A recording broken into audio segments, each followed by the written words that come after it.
guys, it's Martin. I'm back with another video, and in this video I will be doing Week 5 NFL predictions. So I'm going to start with the early game. That's Jets versus Falcons. This one will be played in London. The Jets will once again be without Mekhi Becton. The Falcons, however, will be without Calvin Ridley and Russell Gage. So keep that in mind for this game. In this game, I think the Falcons will find a way to win. I think Matt Ryan will do enough to get them past the Jets. I wouldn't be too surprised if the Jets won because these are two bad teams, but I think the Falcons get it done. Patriots at Texans, another battle of 1 and 3 teams.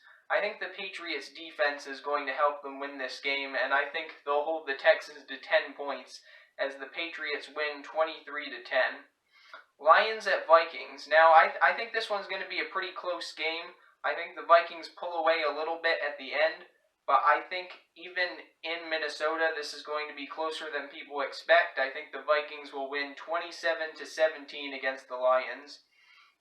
Eagles at Panthers. I think the Panthers are going to win this one 31-21. I see this being a pretty competitive game throughout. Jalen Hurts has looked really good for the Eagles, especially against the Chiefs last week when he put up 30 points against that defense. And I think he'll look good again and throw a couple of touchdown passes. But I think ultimately Sam Darnold will lead the Panthers past the Eagles. Next up is the Saints at the Washington football team. I think this is going to be a higher scoring game than some of the ones I've mentioned previously. The Washington football team had a great defense last year. This year, however, they haven't looked as good. I think this will be a higher scoring affair, and the Saints will win 35-27 over the Washington football team. I think this will be a bounce back game for Jameis Winston. He looked pretty good last week, but was ultimately replaced by Taysom Hill. I think he'll look really good this week against the Washington football team secondary. Titans at Jaguars. Now, I think this is going to be a big game at home for the Jaguars. I think this is one that they could win. I think they found something against Cincinnati in that Thursday night game, and I think Trevor Lawrence will continue to develop, but I think the Titans win on a late field goal by the same score that they lost to the Jets. I think this one will be Titans 27, Jaguars 24. Next game is the Dolphins 1-3 at the Bucs 3-1. So, important thing to note about this game is Tua will not play as he's on IR. I think this will be a lower scoring game. I think the Dolphins will be able to limit Tom Brady a little more than some other teams that he's played. But I think ultimately the Bucs will be too much for the Dolphins and Jacoby Brissett starting at quarterback. I think the Bucs win 27-14 against the Dolphins. Packers at Bengals. This is a huge game. I expect this one to be a high-scoring affair. Both offenses have looked good.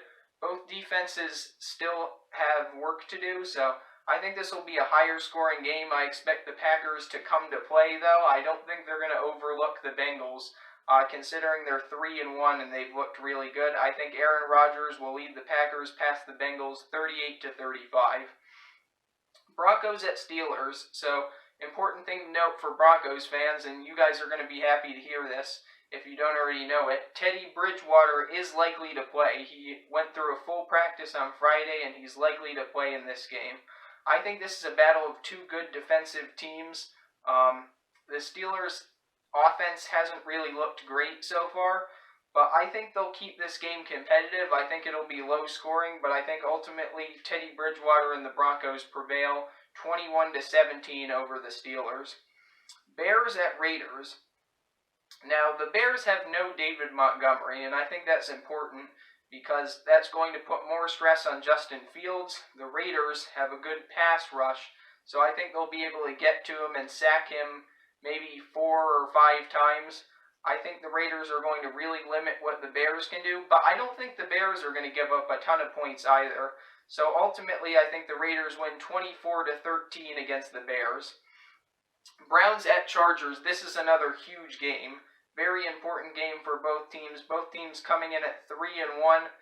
This is a huge home game for the Chargers. I think Justin Herbert will do enough to lead the Chargers passed Baker Mayfield and the Browns on a late field goal, and I think the Chargers will win 24-21 over the Browns. 49ers at Cardinals. So Trey Lance is starting for the 49ers, important note.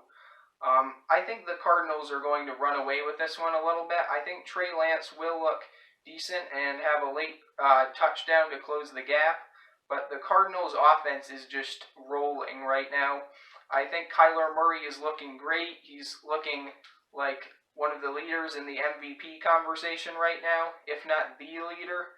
And I think the Cardinals are going to win this game relatively easily, 35-21 over the 49ers. Thanks so much for watching, guys. If you enjoyed this video, please like, subscribe, and share it with your friends who are also into the NFL. Thanks again.